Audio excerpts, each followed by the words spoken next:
I think what holds so much at many of us back is that we're not honest with ourselves. Like, you want to be famous? Say you want to be famous. Yeah. If you want to be rich, you got to say you want to be rich, because hiding behind your ambition is not going to get you anywhere. So it's at that moment of coming to some sense of truth with yourself, really, really being bold about what the vision is. And I think that if we could get really honest with ourselves and put it down, it helps us articulate what it is that we're going to do. And so I don't want people to think about visioning as something that is passive. It's something that you are going to work towards. It's something that requires a set of actions. No one gets to manifest their way to greatness, right? Ambition has to find you working.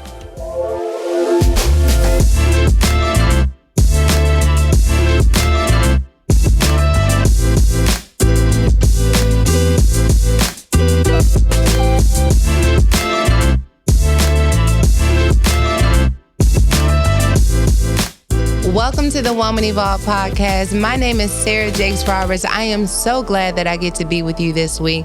You know, this week's Mind Your Business question has been stuck in my head, just like on repeat, on loop, because she echoes something that I thought was true that I had to learn actually wasn't true. It's about learning to forgive ourselves, primarily when we're in our youth, and how challenging it can be. Before I give you my answer and my own story, though, I want to hop right into it. So let me play it. Hi, Sarah. I have a question. So first off, I love you so much, and I just thank you for who you are and everything that you represent.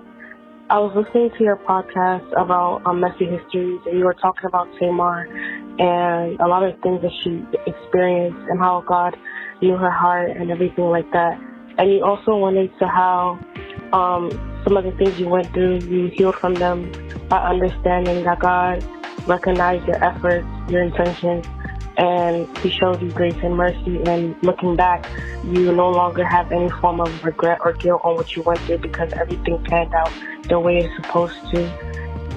As someone that's in their early 20s and can't really necessarily see or really comprehend what exactly the future holds, how are you supposed to go about healing from a past that seems so close? Like, through the process of time, you're able to kind of heal because the past becomes further and further away. And I think that's how you overcome certain obstacles.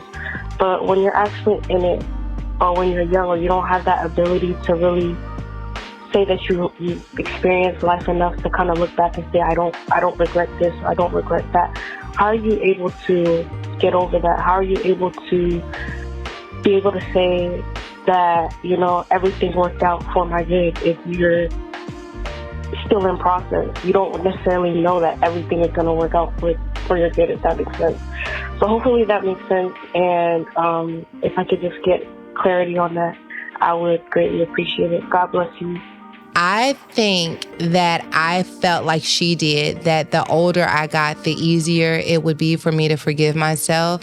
What I didn't know until I was probably 22 years old, I was at a point where I can't necessarily say that I had forgiven myself as much as I was at a place where I had accepted myself. Just because you accept the skin that you're in doesn't necessarily mean that you forgive the steps that you took in order to get to where you are.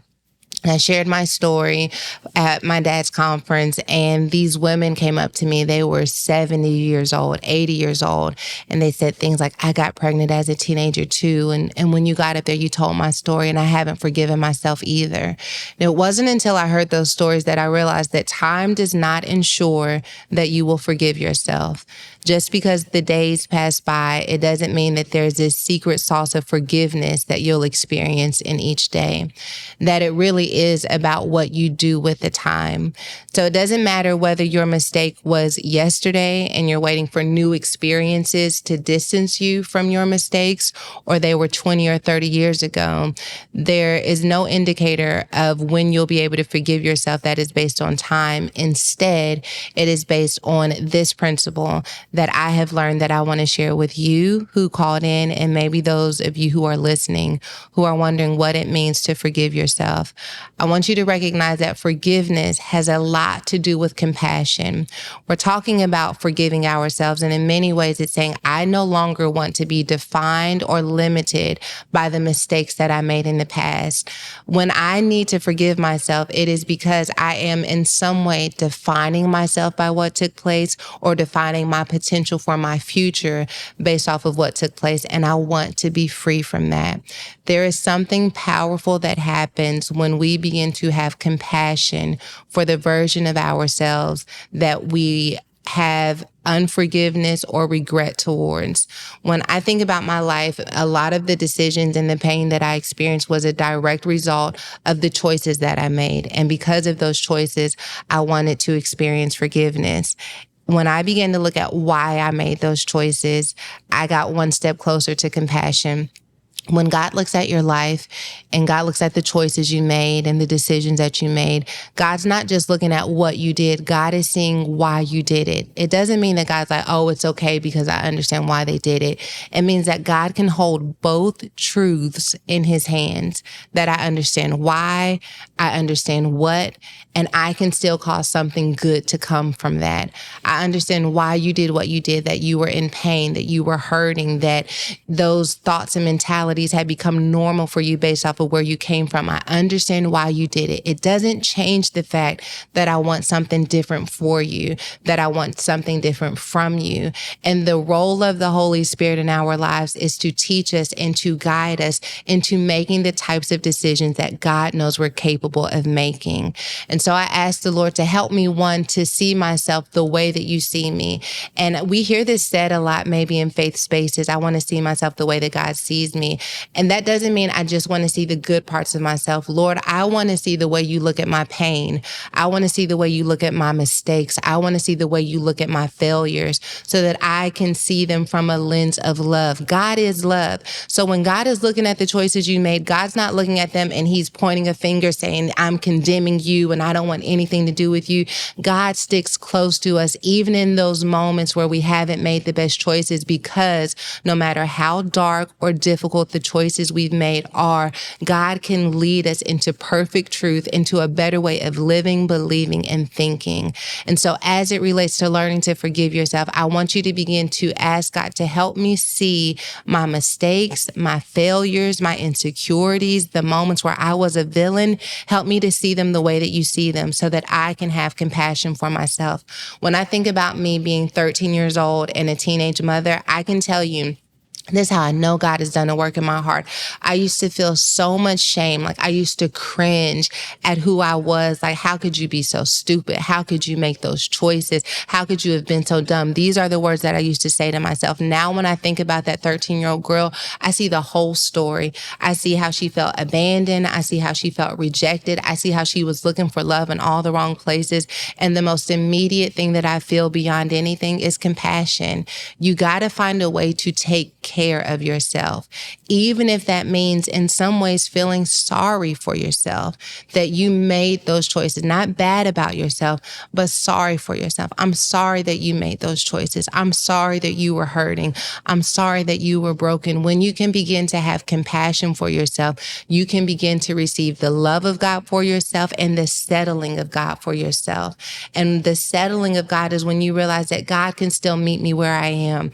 There's a scripture in the Psalms that says, if I make my bed in hell, you'll be with me. That means that the love of God can chase me into some of the most darkest moments of my life, that the Lord's grace and mercy is available to me no matter what. So I don't know what you have experienced. I don't know what you're trying to distance yourself from, but my suggestion is this. Maybe instead of running from it, you confront it. You stare it down with love, you stare it down with compassion, and you stare it down with the belief that no matter how bad life has been, that God can still make good out of difficult circumstances. Like I said last week, it is Financial Literacy Awareness Month, and we talked about that thing called revenge spending. But I want to propose to you for financial literacy awareness that your budget and TLC could have something in common. Stick with me. Have you ever heard TLC talk about them creeping? So I creep. Sometimes your lifestyle begins to creep, and when your lifestyle begins to creep, your budget begins to creep, and it happens so subtly that you don't even recognize it. It's called lifestyle creep. And when lifestyle creep becomes a part of our spending habits, it's when things that used to be considered discretionary, where we didn't have to have them, now become mandatory. Maybe we get a bigger car or a better car because our increase happened on our salary, or maybe you need Prime to bring it between 7 to 11 instead of just waiting until the end of the day. Those little incremental creeps begin to impact your budget. When we talk about financial literacy, we know that there are big things that can cause us to have some financial decline, whether it is debt or making large purchases or maybe just having payday loans. We always talk about those big items, but this week and for the months to come, I want you to consider the subtle ways that your lifestyle begins to creep. You might be able to wait 15 to 20 minutes extra for your DoorDash. Maybe we plan ahead for the groceries. We schedule them so we don't need them there in the moment. Pay attention to those little ways that your lifestyle begins to TLC, because you don't have time to be robbed by premium services at a time when we're trying to have premium vacations. That is your financial literacy awareness tip for this week. And again, if you need more support, more resources, I want to encourage you to visit Woman Evolve TV, where we've got, listen, you can do a 7-day free trial, get all of the information you need, and then cancel the subscription, because sometimes that's the only way that you can get what you need without letting that lifestyle creep. Let me start by saying this. Before we get into this week's interview, I want to say this. I have been forced to become a business girly. It is not my default setting. I love what I get to do, where I get to talk with women, where I get to write, where I get to speak to all different types of people. But I realized that the moment that I began having to build a business and to pay people and to pay contractors and have insurance, that I am not going to be able to do this and just catch vibes. I'm going to have to become a business girl. And it is not my default setting. It is not what I've always wanted to do. So I am always eager to listen to people who have that natural instinct towards business. Emma Grede is one of those people who have that natural instinct towards business. I started reading her book and I thought, how good can it be? Child, it's very good. It's very good. First of all, she starts off by just getting our lives together, like off the bat. You have to get this book. It's going to change your life, and it is going to give you practical tools and a plan for how to start with your own limiting beliefs, your own plan, your own strategies, so that you can get your life moving towards a direction of fulfillment and execution that changes the way that you see yourself and your potential. For those of you who don't know, Emma Grede is a businesswoman, serial entrepreneur, and philanthropist. She is the founding partner of Skims, the co-founder and CEO of Good American, and on the board of directors for the Obama Foundation.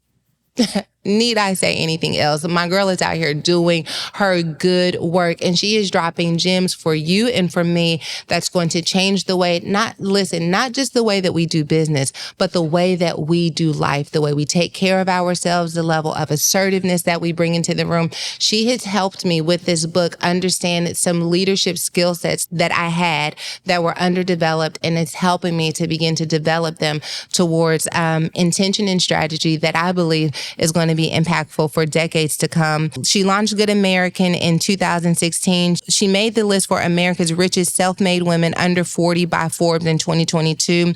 In 2025, Emma teamed up with fashion designer and Kristen in the National Football League and Fanatics to launch a sports apparel brand called Off Season. You are going to be inspired and empowered by this conversation. Let's get into it.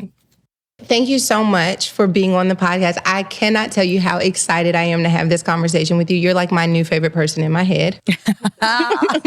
Likewise, my darling. I'm so happy to be here. You know, this year for Woman Evolve, all we are talking about is going rogue.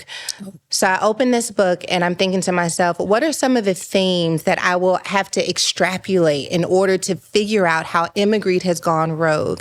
I'm 2 paragraphs in when I'm like, you know what? Emma was born rogue.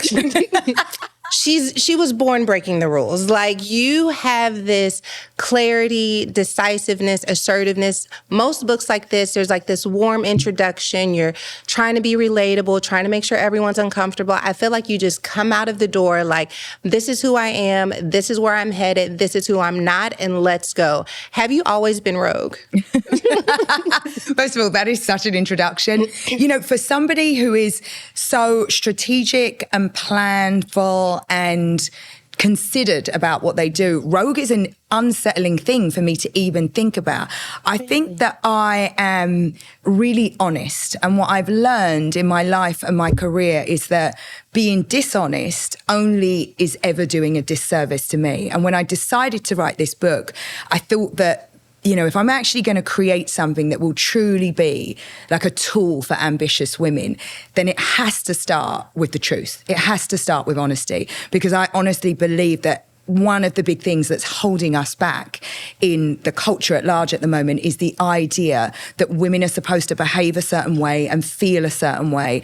And I just am over it. I'm done with it. And I really believe that some of my behavior and the way that I act is the reason that I've been able to be successful. And if we've got more role models that are able to talk to us in a different way and show us a different way to be, then perhaps we'll start exhibiting some of those behaviors. I love that, because I feel like women have been taught to set their intentions towards being nice, being kind, being palatable. And you said, I just want to be honest. Giving women permission to be honest about their journey, their dreams, their potential, that is unnecessarily revolutionary. And to your point, unnecessarily revolutionary, because we're surrounded by men who state their ambition, who state exactly what they want. They talk about what they need and why they need it and how they're unashamedly going to go and get it. And yet when a woman does that, it's like, really? She ain't going to put her kids first? She's not going to talk about how much she's going to give away in her business?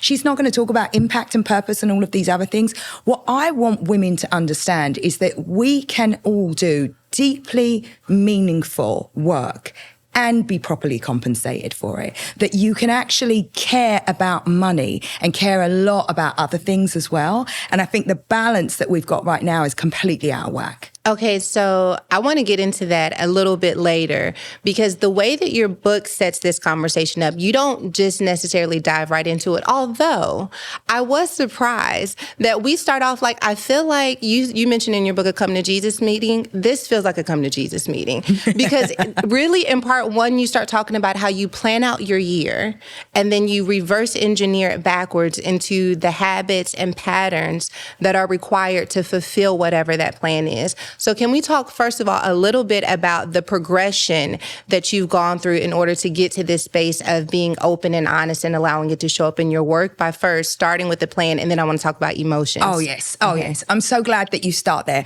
I mean, look, at the end of the day, this book that I've written, Start With Yourself, is about self-leadership. It's about what you can do for yourself. And I think that so many of us have hopes and dreams and ambition, but we don't couple that with a concrete vision. And what I mean by concrete vision isn't vision boards. It isn't manifestation. It's what do I want and how am I going to get there? And so when I talk about vision, I like to get like very concrete about it. The life that I want to live is going to require this from a financial perspective. It might not happen in the town that I live in, so I need to go here. So I like to get like really specific around the goals and the vision and what you really want, and not be scared of it, because I think what holds so much of many of us back is that we're not honest with ourselves. Like, you want to be famous? Say you want to be famous. Yeah. If you want to be rich, you got to say you want to be rich, because hiding behind your ambition is not going to get you anywhere. So it's at that moment of coming to some sense of truth with yourself, really, really being bold about what the vision is. And I think that if we could get really honest with ourselves and put it down, it helps us articulate what it is that we're going to do. And so I don't want people to think about visioning as something that is passive. Mm-hmm. It's something that you are going to work towards. It's something that requires a set of actions. No one gets to manifest their way to greatness, right? Ambition has to find you working. And so I want to connect those two things and make sure people understand that part. Emma, you just said ambition has to find you working. Oh, yes. You would just drop a bomb on the Woman Evolve podcast like that and just keep talking. Okay, so it makes me want to read a part of your book that I feel like really speaks to that, which we're skipping because I wasn't going to do this until later. But when I read this... Look at you with the bookmarks. Oh, like no, girl. Oprah over here. She's like... Let me tell you, I read screwing this. me over there. You said your success and ability to move forward is not merely a function of lucky happenstance or a grateful mindset or being in the right place at the right time. To be in the right place at the right time, you must put yourself in motion. You must take action and you must take responsibility for that action. Oh, yeah. Because again, so many of us are hoping. We're hoping to have the conversation. We've rehearsed things in our heads. And I get so many people that I meet maybe in the street or at an event or backstage at a conference and they say, will you be my mentor? I'm like, I have 15 minutes. Ask me a question. Yeah. What is it that you need right now? And take your moment. And so I think that what I'm trying to say there is that so much of what we need is within us. Yeah. Right? And I do understand that people find that really difficult to grapple with. But I come from a place where I had nothing. All I had was myself and my dreams. And so I had to figure out how to go from there to where I am now. And so it had to be me. It had to come from these hands and this ability to make calls and this ability to write letters and then the ability to go to work. And none of it ever looks quite like you think it will. I did so much unenjoyable work. Yeah. You know, it was never like, I want to be in fashion, like I'm going to get into a No, you don't get that. You get put in a cupboard to pack up samples and not invited to the fashion show that you worked on for 3 months. You know, so I want to kind of dismantle this idea of what we think it all looks like. And I think that social media has really set up an entire generation to have a disconnection with what it really takes to be successful. There is no such thing as an overnight success. I have been working since I was 12 years old. I had a paper route, then I worked in a deli, then I did a lot of work experience, and then I had a really bunch of terrible jobs that taught me all the different things that I didn't want to do. And so the way that I'm speaking, I'm not an expert, right? I'm not an expert in anything. All I can tell you is my experience and what has worked for me. And so I'm trying to be really, really clear and honest about this idea that you have to do an unbelievable amount of work to be successful. And anyone that tells you any different is just not telling you the truth. Do you think that there is an element of accountability that comes when we speak our dreams out loud, and that's why we internalize them? Because I'm thinking about my own fear of failure or fear of success and all of the things that come with it. And it's like, if I own this and it doesn't work, then I have to deal with the heartbreak of it not working. So I'd rather not say anything at all. And sometimes rather not even put the plan in motion at all because I'm afraid that it's going to fall apart. What do we tell people who've had these experiences where failure keeps them from getting in motion? Well, the truth is that we all have emotions that rule our decision making. And so this book, and one of the things that I really try to delve into, is for you to have an understanding of those emotions. We all experience fear and joy and anger and guilt. And we have to have an understanding of how that impacts the decisions that we make. And when you get to the root of it all, you're really doing a lot of work, right? Not just the work that we want to do to get on with our ambition, but the internal work. Like, I've understood now at this beautiful age of 43 that I am, that a huge part of my job is to get close to myself, to understand the stories that we tell ourselves. And I quote one of my friends in the book, Diane von Furstenberg, and she's the most incredible and brilliant woman, but she says the most important relationship you'll ever have is the relationship you have with yourself. And that starts at a really young age because we tell ourselves what we can do. We tell ourselves what we're capable of. We tell ourselves what stories and journeys and jobs and people offer us. And so you've got to get all of that straight from the outset. So learning to deal with your emotions. And for me, the big one was anger, right? I grew up in a place where the default emotion was to go to anger. Is somebody trying to disrespect me? Is somebody trying to take something that is mine? I felt like I woke up enraged every single day. Now, to be successful in the workplace, That doesn't work. Yeah. It doesn't work that when somebody does something that you either think is manipulative or they leave you out of something, that you immediately go to anger. And so I've had to do a lot of work to understand, where did that come from and how is it not serving me? But equally, we have to realize that fear and guilt, specifically for women, do really similar things. They take the patterns that were ingrained in us as kids, and they take advantage of those patterns. And so if you're not careful and you don't get to grips with the emotional piece of it, you are going to find yourself walking a familiar path. And I think so many of us feel that. You're like, wait a minute, am I back here again? Yeah, is this happening to me again? I feel like this. So we've got to learn to deal with emotions in order to get out of our own way and fulfill our true potential. I love that you haven't had this cookie cutter life, because someone's like, you know what, when I get successful, then I'll deal with these emotions. But until I get there, I do not have time to deal with the anger, the fear, the shame, and the trauma.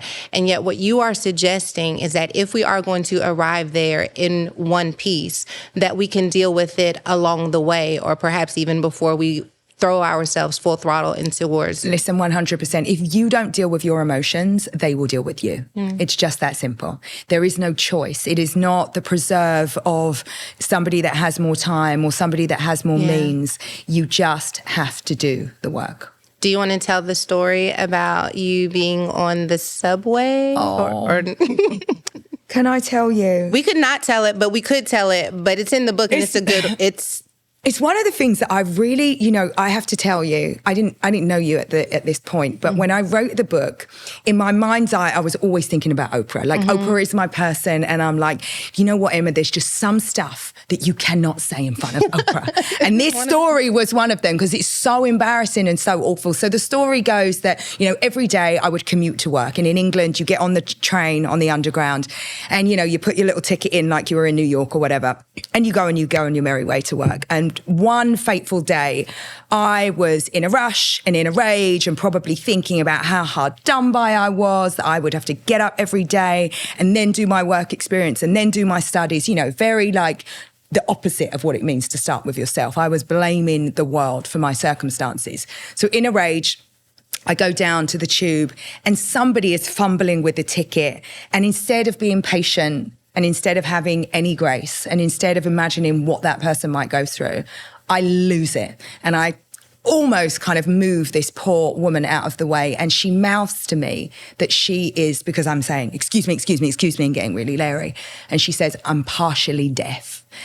And rather than even in that moment of breaking down and saying, I'm so sorry, I then go, oh my goodness, well, are you blind as well? And I just move this woman, and I sit on the train 30 seconds after that, and I go, who am I? Yes. What am I doing? Like, what is ruling my attention and the way that I behave right now? And it was in that moment, I think I was probably like 19 years old, that I decided that I have to do something about this anger that is my default way of dealing with anything that's difficult.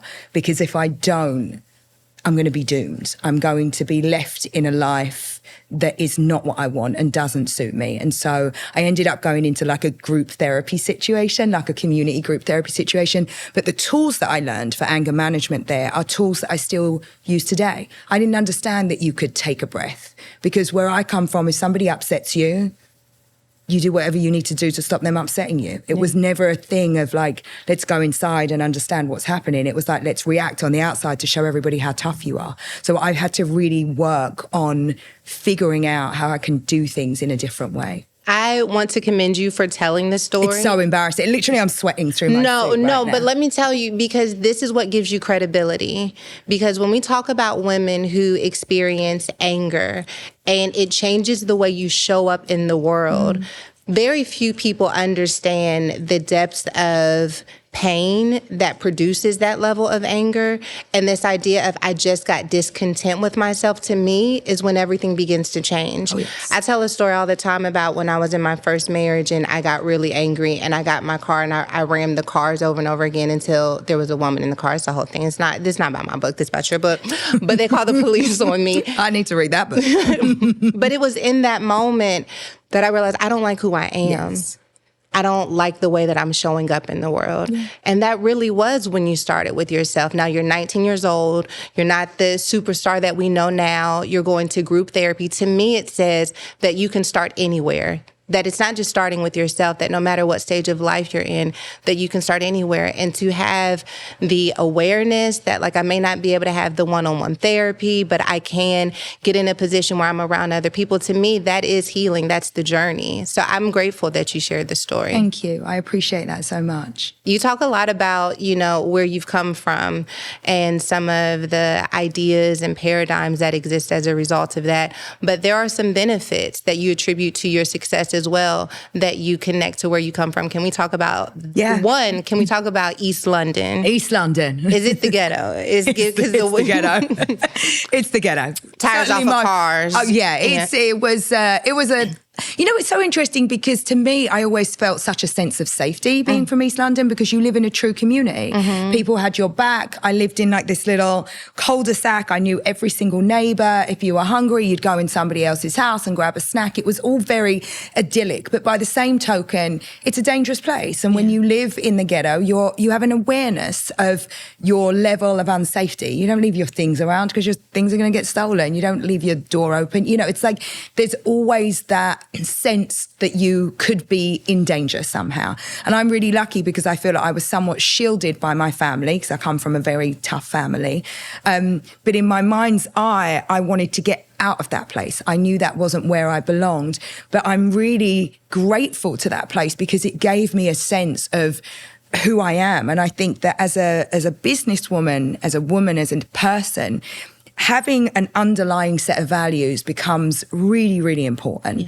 And what I've understood is the things I learned in that place, staying true to your word, right? When you say something, living up to that, being kind to people, really being a person that is about their community and not just being about themselves. And these are all things and traits that I learned in East London that have come into my business and into my personality so much more as I've got older. And so I really credit that place for just giving me a sense of what was important in life because it was foundational for me.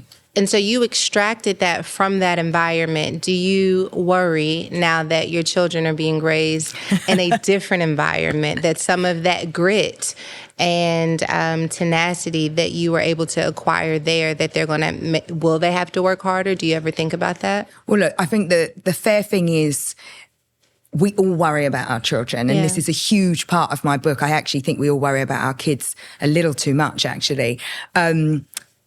My kids are growing up in Bel Air. They're the least gritty kids. They won't last 2 seconds in Plaistow, let me tell you. It's not something I worry about because I think that there's a part of me that kind of would almost want to go out of my way to engineer hardships for my kids because in my head, they have it so easy. But they're living their own lives. They're going to have different challenges. And my job is really to make sure that they are loved and make sure that they're cared for. But it certainly isn't, as I think is the kind of result of today's style of parenting, to move obstacles out of their way. It isn't to make sure that they have a certain type of upbringing. I'm a very, very dedicated, hands-on mum who loves her kids. But there's also a line where it stops, right? There's also this line where I'm like, you're going to have to figure things out on your own. That's not my job. My job is to make sure that you're loved and cared for.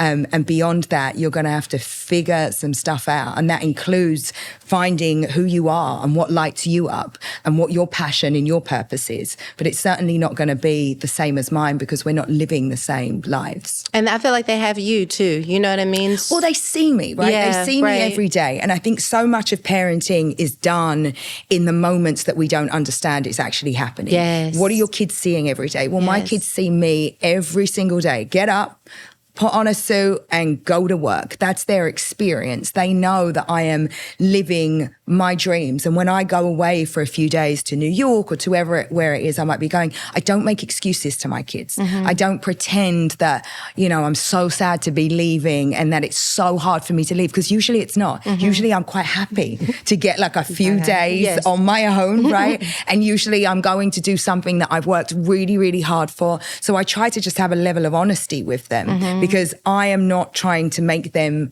feel guilty, and nor am I prepared to walk around feeling guilt for something that I really want in my life and for something that I'm really happy to finally be able to do. That brings me to the next problem with your book.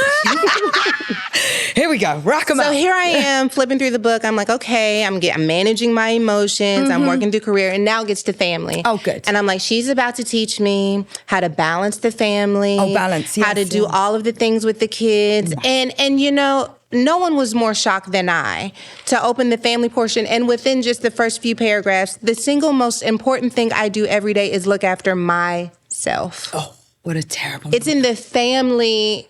Yeah, you got it right. It's in there. Yep. So what you're saying to me is that you consider yourself a part of the family. The family's not like a separate entity. So you are... The mom is the family. I mean, what is the family without the mom? What is the family without the mother who is there, who birthed everybody, who is looking after everybody? But it doesn't necessarily mean that you have to put everybody's needs before your own. And I think for me to be resourced, for me to do what it is that I need to do, because again, I put my dreams and my goals and my ambitions really high up on my list of priorities. That's what's going to make me happy. And if I'm happy, my kids are happy. And if I'm in a good mood, let me tell you, my husband's definitely in a good mood. And so this isn't to say, and again, I want to make this really, really clear to women, this isn't to say that caring a lot about yourself has to take away from someone else. And this is the trap that we've got ourselves into. We imagine that because you're doing one thing, it immediately takes away from someone else. This is the scarcity mindset. And it happens in money, and it also happens in family. And it's a little bit like, anyone who's got like more than one kid, when you're pregnant with that second kid, you're like, how am I going to love this kid as much as I love the first one? Like, it's just not possible. This child is my be all and end all, and I love him so much. And then the second kid comes, and it grows. Like the love literally grows and expands. And what I know to be true is that the more you look after yourself, the more your capacity to look after other people comes. And I'm telling you, it's true because I've done it. So I just think that while we're all kind of running around trying to think, how far can I stretch my resources? How much should I not do for myself? Maybe I shouldn't go and get my hair done because, such and such needs me over here. No, stop with that. Like, absolutely stop with that. Who are you helping? Absolutely no one. And so I really, really believe that it is the prerogative of the mother, or should be the prerogative of the mother, to be able to look after herself. And when I talk about that, it isn't just about haircuts and getting nails done. This is about going back to that piece about the work. Like, what do you need to maintain your life? What should you be doing? Because it isn't like you push a baby out and all your ambition flies away. In fact, for me, it was the total opposite. When I had a baby, I remember sitting there with him, and I never felt more ambitious in my whole life. I was holding this like living, breathing human being, and I was like, now I know what it's all for. Now I know why I worked this hard, and what what is like coming in my future, and how I want to show up for my kids, and how I want to be a role model in my life.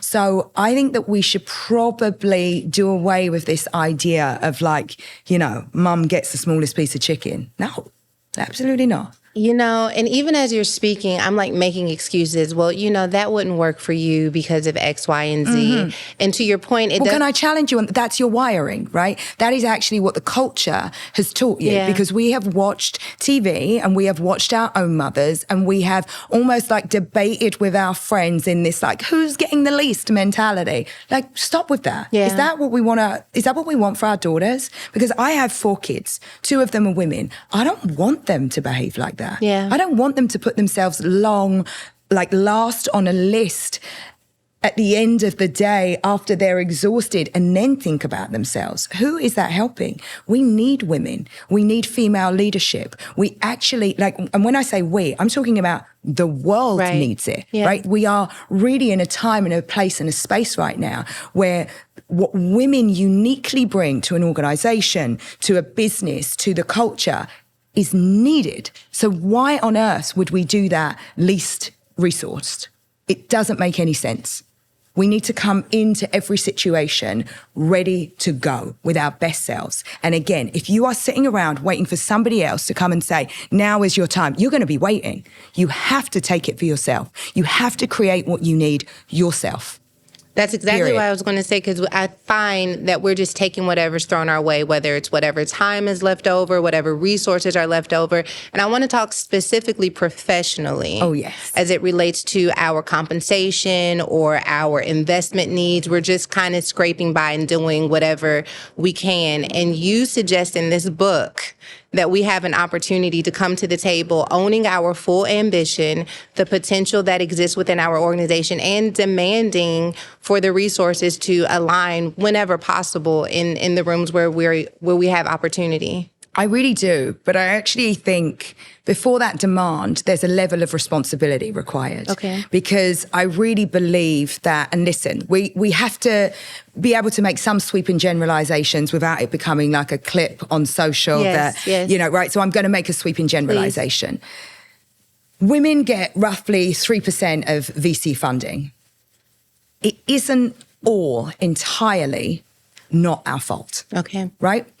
Men pitch about profitability. Women pitch this idea of purpose. And often when you are in a situation where you are going into a room and you are asking for money, you're trying to raise, you're trying to sell your idea, to wrap it up in this idea of performative impact isn't helpful. When you're running a business, you're running a business. The purpose of running a business is to make a profit, whether you like it or not. Now, if you're doing that on your own dime, you do you. But if you're going out to seek capital, to seek funds for your company, you have to get real about what you're doing it for. And that's what this entire book is about. I really want women to understand that, ambition requires some discomfort. Careers require some sense of proximity. If you want a family, you'll have to think about timing. If you want power, you're going to have to learn to take it. And so when we hide behind really what is needed and really what we're talking about, and we don't think about money and we say, oh, you know what, I'm just going to do this great thing and the money will come. The money doesn't come. It doesn't just magically appear. You have to be really clear. And so I just want to make sure that women start to get their heads around some of these things that hold them back. Just because you're clear about your intentions and you're saying that you're creating this business to make a profit, it doesn't make you a bad person. It doesn't make you less than. I have always had companies that have some element of social good, that give back, but not before they're profitable. So when I see somebody pitch me an investment and they tell me that they're going to, sell one, buy one, I'm like, sell one, give one away. I'm like, really? Like before you're profitable, you're going to support your whole community before you're able to support yourself and your idea and your infrastructure? Like it doesn't really make sense. So I think that we've just got to really get things weighted in the right way. And we're not doing that very well right now. I think part of this is cultural too, though, because there is this idea of I've got to take care of my entire family. And so I do think that women are going into business thinking to themselves, this is going to be the way that I bring my whole family out. This is going to be the way that I break generational curses of poverty and of financial instability. But owning that first I need to be profitable for myself, by myself, before I can reach back does require a permission that I don't know that we're comfortable leaning into. And I understand that, more than you might imagine, because coming from where I come from, there's 50, 60, 70 people behind me that either I partially take care of or they would like me to take care of them. But there's a time and a place even for that. I was really lucky. I had Michelle Obama on my podcast and, she spoke about this idea of her and Barack Obama not being able to pay off their student debt until he'd written his first book. Like, it took that long. They didn't buy her mother a house until they were out of the White House. These are two of the most, like, incredible, brilliant, powerful people on earth.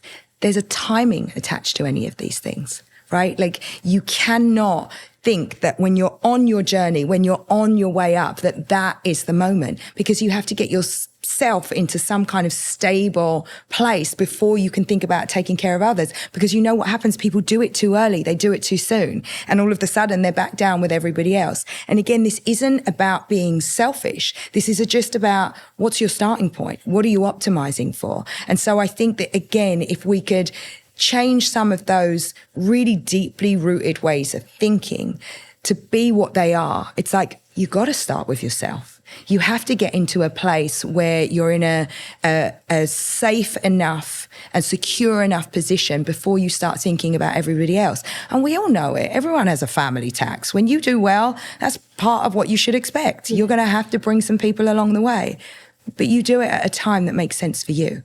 What's it like working with your husband? Oh, you know, we've worked together for so long now. I almost don't remember a time when we didn't work together.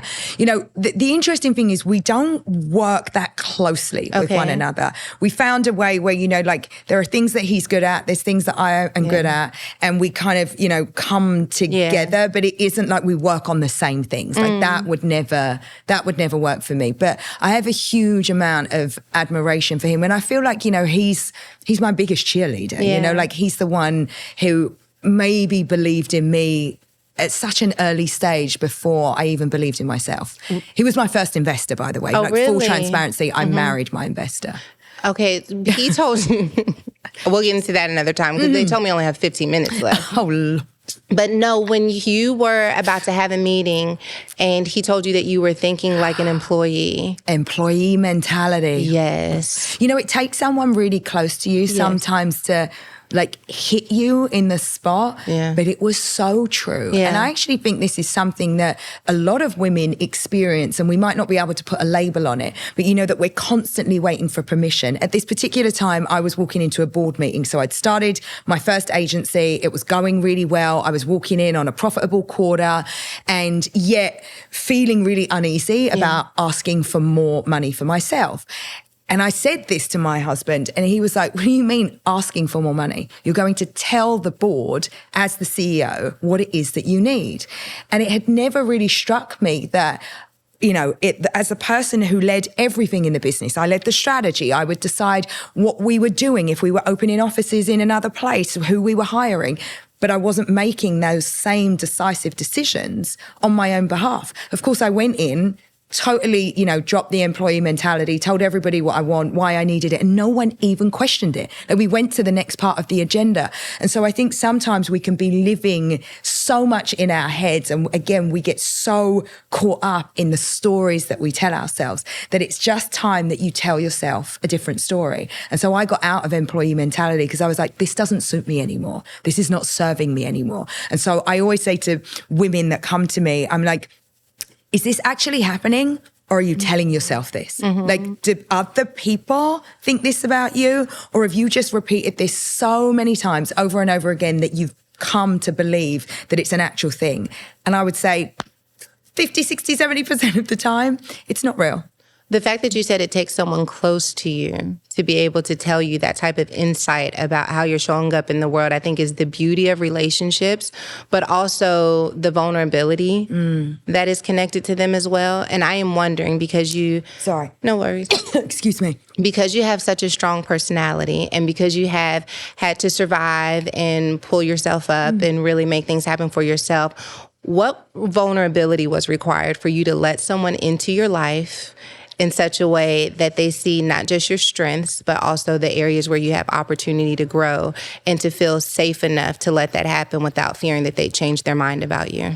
So that's a really brilliant question. And I actually think what it comes down to is getting to what is the truth. Because I think so much of where I come from I was constantly in a defensive position, imagining that somehow, because of the experiences of the women around me and because of what I'd seen and thought about men, that something negative was in my path.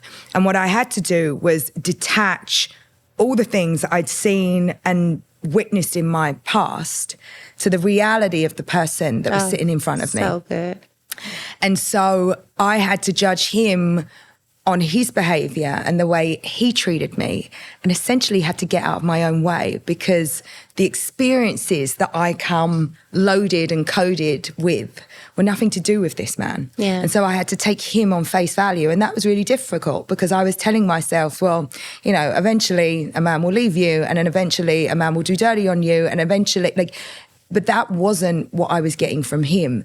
And so it's a little bit going back to this idea of what are you telling yourself and what is true? Mm. And the truth for me is that I actually happened to marry a really wonderful person who I think is my best friend and my greatest supporter. And I really believe that the decision of who you are going to spend your most precious time with, who that relationship is probably one of the most important business decisions you will make. Right. Who you decide to partner with is going to change the way and change what you're able to do, because you've either got somebody in your corner rooting for you, and as things develop in your relationship and you have children, I'm going to be out on a book tour. Who's looking after my kids? Well, of course I have nannies, but I need my husband. Yeah. I need him to say, you go, you fly, I support you, and not to guilt trip me and not make me feel like I'm not pulling my weight or doing what I should do.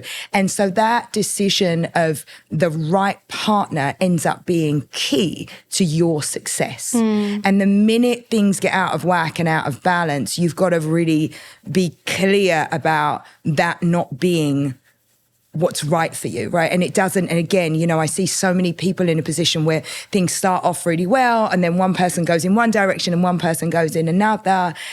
You have to be focused on what is right for you. And your partner is just a massive, massive part of that.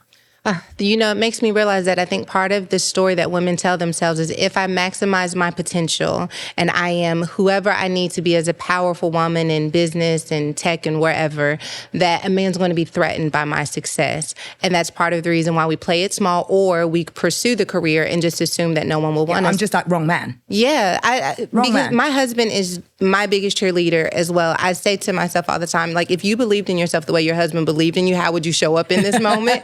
Because he just thinks the world of me. But now that I'm listening to this book and this message about the stories we tell ourselves, I'm wondering how much of that is really true, that a man's going to be threatened by our success, so we have to play it small or not have a man at all. And listen, don't get me wrong. I actually believe that there is a certain amount. I tell people what to do all day, right? I'm in charge. I go into the office. I have to check my masculine energy at the door when I come home, because nobody wants a wife who's brings whatever she's going through home and is telling everyone what to do. So there is an element of also having this balance of who do I get to be when I walk into my home?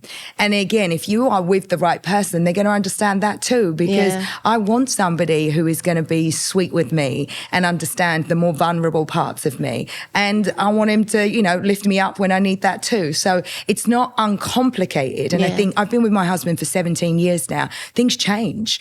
Neither of us are who we were when we first got together. But I think that the supportive partnership, or the type of relationship that I was looking for, was always going to be about growth. And I accept the way that he's grown. And in return, I expect him to accept the way that I'm growing. Yeah. Okay, so before we go, I'm always thinking about every gamut of woman. So at Woman Evolve, we have this mantra, no woman left behind. Oh, I love that. We've talked about profitability. We've talked about scaling businesses. I'm thinking about women who are transitioning from incarceration. They have high school degrees. When you start talking about millions of dollars in VC funds, there's a distance there. But they are great at doing nails. They know how to do hair, or they want to maybe have a store. What do you tell the woman whose dream feels small in comparison to the world of big dreamers? And what would you tell her about scaling and owning her ambition and potential? So I think the first thing to say is that to me, there are no small dreams. Your dreams are your dreams, and they're just as important regardless of the size. And also, I don't really limit the way that I think and speak to people that want careers or have ambition. You might be a really ambitious person that wants to be a homemaker and stay at home. So I really want to kind of get rid of this idea that if you're not reaching for the stars and looking for some big career in AI, that you can't have a vision for yourself and that you can't reach for the stars. I think what's really important is that, and what sets me apart, I really think, is that I'm a lifelong learner. Now, if you're somebody that is, a hairdresser and you decide, that you want to be the best in hair and you'd quite like to own a salon one day, then you need to be the best in hair and you need to be excellent at that thing. And so what I always think about is wherever you are in your life, how do you become excellent at that thing? How do you keep yourself in constant learning mode? And a lot of that is about the company you keep. It's about how hard you come to work, right? It's like you can't be ambitious 3 days a week. Yeah. The two things don't work. Like if you want an extraordinary career, there's going to be an extraordinary amount of effort that needs to go into that. And so I try to just be really honest about what is it that you can bring into a situation uniquely. And so it doesn't matter what the output is. What it's all about is how much excellence are you bringing into that situation? How much are you evolving and learning and driving forward? And we can all do that because we can all decide that today is the day I'm going to do things differently. This morning, I'm going to wake up and I'm going to be grateful that I'm alive, and I am going to put 100% into doing the best Manny that I've ever done. Because you know what doesn't go unnoticed? Excellence. Yes. When you are excellent, and you know what it's like, when you have an excellent now girl, you don't let that girl go anywhere. And you tell your friend that she's excellent and she tells someone else, and so on and so forth. So I think it's really about doubling down on this idea of whatever you are doing, you're going to put everything into it and be amazing at that thing. Okay. That was brilliant. And I think such a clarion call because people want to be successful but not excellent. And I think putting that at the forefront of anything that we do is going to be life-changing. Before we go, can you tell us your gratitude practice? Oh, yes. So it's very simple. And I have to, I give Oprah full credit because I grew up in a time when it felt like Oprah was always on the TV and no one was talking about meditation, manifestation. It was a very different moment, like pre-internet. We didn't get information as we did. And Oprah was on the TV talking about a gratitude journal. And when you live in a place like I lived, it was grey, there were no trees, there was nothing beautiful in my house. And so you really had to learn to use your imagination. And she would talk about being grateful, like what could you be grateful for? And I'd be like, I'm so grateful for this cereal. And I'm so grateful that I have all these Disney movies on the side, because you'd have the videos all piled up. And so you start to find the things that you're thankful for in the smallest areas. And I do exactly the same today. It doesn't matter that the things that I'm grateful for are maybe a little bit more grand. I put my hand on my heart and I find the things that I'm grateful for. I think the difference is now that I am very purposeful with it. So it's like, if you're on my team, if you are around me, you will know that I am grateful for you because I'll go out of my way. So I try to be both grateful to myself, but then I have some kind of outward pouring of that. And I try really, really hard to figure out like, what is it that I have that I can lend to other people? So like every day, well, Monday through Thursday, I will do a call typically with a female founder on my way into the office because people just need information, and proximity to information is really hard to come by if you're a hairdresser and you don't have anyone that you know in the business community. So spending 30 minutes on the phone, and I have a gratitude to even be able to do that. Who am I to be driven to work and be comfortable and not have to commute anymore, that I can't just like pick up the phone and give something that is so easy for me to do, like a piece of my experience to somebody else. So for me, it's about the circularity of how you think about gratefulness. You give it to yourself first. I am the start with yourself girl. So you first, and then you move it into action. And I, again, am very, very purpose orientated. So I am not performative. That doesn't work for anyone. It's like I'm action based. I'm like, what am I doing to move it from here over there? Because then it moves, right? Then it goes to the next person and the next person. And that's what I'm kind of fixated on, this idea of how you take what is great for you and what you've created for yourself and how you can move it outwards. That's the entire reason that I did this book, because there are so many business books out there, but there are not so many business books written by women that were raised like me, that have 4 kids, that have had big businesses that have been super successful, and small businesses that have failed, and medium-sized businesses that I'm still trying to figure out. And so it's like taking that experience and being honest with it. Yeah. Like, I talk a lot about all the failures that I've had. And I think that that is equally important, because nothing ever goes to plan. Yeah. Like, literally nothing. And so I feel like if you can impart that knowledge, you're probably, or I'm probably on the road to being where it is that I really want to go. You have done a phenomenal job living up to your desire for this book. As someone who hadn't had an opportunity to sit with you, I felt immediately, one, like I was talking to a big sister who wasn't going to take any of my excuses, but wasn't also going to let me leave any potential on the table. That's what it's about. And that I felt cared for. I felt challenged while being cared for. So thank you. Thank you for the gift of this book and for your life and experiences and sharing them so generously. Oh, I'm so grateful to you. What a lovely, wonderful woman you are. Thank you. Thank you. So kind. One of the things that stood out for me in this conversation that changed the way that I show up in my relationship and my business and my marriages and friendships has to do with being honest about what you really want. I have fallen victim to this idea of I am just going to go with whatever's handed to me, or I'm going to try and keep up appearances so that no one knows exactly what I'm going through.